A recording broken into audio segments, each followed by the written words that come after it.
বলিউড অভিনেত্রী জ্যাকলিন ফার্নান্দেজের জন্য বড় ধাক্কা। দিল্লি হাইকোর্টের রায়। প্রায় 200 কোটি টাকার মানি লন্ডারিং মামলায় এনফোর্সমেন্ট ডিরেক্টরেটের অভিযোগ বাতিলের জন্য করা তার আবেদন আদালত খারিজ করে দিয়েছে।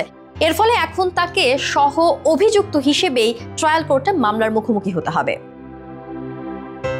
মামলাটির কেন্দ্রবিন্দুতে আছেন কুখ্যাত প্রতারক সুখেশ চন্দ্র শেখর, যিনি প্রাক্তন প্রমোটার শিবিন্দর মোহন সিং এর স্ত্রীর কাছ থেকে প্রায় 200 কোটি টাকা প্রতারণার মাধ্যমে আত্মসাৎ করেছেন। অভিযোগ, ওই অর্থ থেকে পাওয়া বিলাসবহুল গাড়ি, উপহার ও মূল্যবান জিনিস জ্যাকলিনকে দেয়া হয়েছে। ইডি দাবি করছে এসব উপহার পাওয়ার মাধ্যমে জ্যাকলিন অপরাধমূলক অর্থ থেকে উপকৃত হয়েছেন। তবে জ্যাকলিনের পক্ষে বলা হয়েছে তিনি প্রতারণার শিকার, অপরাধের সহায়ক নন এবং মানি লন্ডারিং আইনের আওতায় কোনো অপরাধমূলক অর্থ ইচ্ছাকৃতভাবে গ্রহণ করেননি। দিল্লি হাইকোর্টের বিচারপতি অনিশ দয়াল স্পষ্ট করেছেন, মামলার শুনানি হবে ট্রায়াল কোর্টে। পাশাপাশি জ্যাকলিনের তরফ থেকে ইডির দ্বিতীয় সম্পূরক চার্জশিট চ্যালেঞ্জ করাও বাতিল হয়েছে।